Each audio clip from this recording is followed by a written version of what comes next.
আহি গ'ল জিঅ' টেকিং কৰা গড়ৰ নতুন লিষ্ট। চৰকাৰী গড়ৰ জিঅ' টেকিং কৰা সকলৰ নাম আহিছে এই তালিকাত। যিসকলে চৰকাৰী গড়ৰ জিঅ' টেকিংৰ বাবে আবেদন কৰিছিলে সেইসকলৰ নাম আহিছে এইটো লিষ্টত। জিলাই জিলাই পৃথক তালিকা ৱেবছাইটত কৰিলে প্ৰকাশ।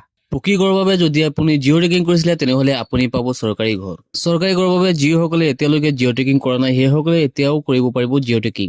আপোনাৰ হাতত থকা মোবাইলটোৰ জৰিয়তে আপুনি নিজেই কৰিব পাৰিব জিঅ' টেকিঙৰ কাম। আৰু এটা গুৰুত্বপূৰ্ণ কথা, এমাহ আগতে যে গড়ৰ জিঅ' টেকিং কৰা হৈছিল সেইটো লিষ্ট কিন্তু এতিয়া প্ৰকাশ হোৱা নাই। এতিয়া যিটো লিষ্ট প্ৰকাশ পাইছে এইটো আগৰ জিঅ' টেকিং লিষ্ট। এতিয়া কথাটো হ'ল এই লিষ্টত আপোনাৰ নামটো আছে নাই আপুনি কেনেকৈ চেক কৰিব? তাৰ বাবে আপুনি আপোনাৰ হাতত থকা মোবাইলটোৰ গুগলটো অপেন কৰিব। তাত আপোনালোকে লিখিব জিঅ' টেকিং হাউচ লিখি আপোনালোকে চাৰ্চ কৰি দিব।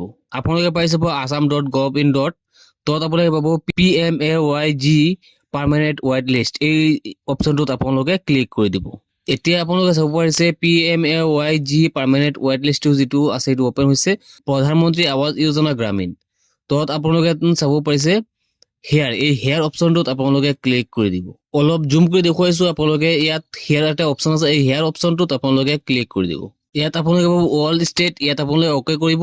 ইয়াত অ'কে কৰাৰ পিছত আছামটোত আপোনালোকে ক্লিক কৰি দিব। তাৰপিছত আপোনালোকে আকৌ চিলেক্ট অপশ্যন অ'কে কৰি আপোনালোকৰ ডিষ্ট্ৰিক্ট যিটো আছে সেই ডিষ্ট্ৰিক্টটোত আপোনালোকে ক্লিক কৰি দিব। তাৰপিছত আপোনালোকে আকৌ চিলেক্ট অপশ্যন অ'কে কৰি আপোনালোকৰ যিটো ব্লক হয় এই ব্লকত আপোনালোকে ক্লিক কৰি দিব। ব্লকটো দিয়াৰ পিছত আকৌ চিলেক্ট অপশ্যন অ'কে কৰি আপোনালোকৰ যিটো ভিলেজ হয় এই ভিলেজত আপোনালোকে চিলেক্ট কৰি দিব। ভিলেজটো চিলেক্ট কৰাৰ পিছত আপোনালোকে এটা কেপচা কোড পাব।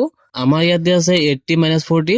আপোনালোকৰ বেলেগ কিবা আহিব পাৰে, আপোনালোকে এইটো প্লাছ মানে শুদ্ধ আনচাৰটো আপোনালোকে ইয়াত বহুৱাই ছাবমিট অপশ্যনত আপোনালোকে ক্লিক কৰি দিব। ছাবমিট অপশ্যনত ক্লিক কৰাৰ লগে লগে আপোনালোকে স্ক্ৰল ডাউন কৰি অলপ তললৈ আহিব। তলত আহি আপোনালোকে পাই যাব ফাইনেল লিষ্টটো। এই লিষ্টটোত আপুনি চেক কৰিব পাৰিব আপোনাৰ নামটো ইয়াত আছে নাই। যদি আপুনি জিঅ' টেকিং কৰিছিলে তেনেহ'লে আপোনাৰ নামটো নিশ্চয় ইয়াত থাকিব। আৰু যদি ইয়াত আপোনাৰ নামটো থাকে তেনেহ'লে আপুনি আপোনাৰ গড়টো আপুনি অতি সোনকালে পাই যাব। যোনজনে এপ্লাই কৰিছে তেখেতৰ সম্পূৰ্ণ ডিটেইলছটো আপুনি ইয়াত পাই যাব। ৰেজিষ্ট্ৰেশ্যন নাম্বাৰটো আপুনি পাব, বেনিফিচিয়াৰী নেমটো পাব, ফাদাৰ্ছ নেম আৰু মাকৰ নামটো আপুনি ইয়াত পাই যাব। এইটো আছিল ফাইনেল জিঅ' টেকিং লিষ্ট। যদি এই লিষ্টটো আপুনি ডাউনলোড কৰিব বিচাৰে তেনেহ'লে আপুনি ওপৰত পাব ডাউনলোড PDF, ইয়াত অ'কে কৰি আপুনি ডাউনলোড কৰি ল'ব পাৰিব। আকৌ কৈ আছো আপোনালোকক, এইটো এমাহ আগতে যে জিঅ' টেকিং সেইটো জিঅ' টেকিং লিষ্ট এইটো নহয়। এই নতুন লিষ্টটো এতিয়ালৈকে প্ৰকাশ হোৱা নাই, এইটো কিছুদিন পিছতহে সেইটো প্ৰকাশ পাব। আৰু এতিয়ালৈকে যদি আপুনি আমাৰ এই চেনেলটো ছাবস্ক্ৰাইব কৰা নাই নিশ্চয় ছাবস্ক্ৰাইব কৰি ৰাখিব। আৰু যদি ফেচবুকত চাই আছিলে তেনেহ'লে আমাৰ পেজটো ফ'ল' কৰিব। আজিৰ ভিডিঅ'টো এইখিনি আছে, লগ হ'ব নেক্সট ভিডিঅ'ত।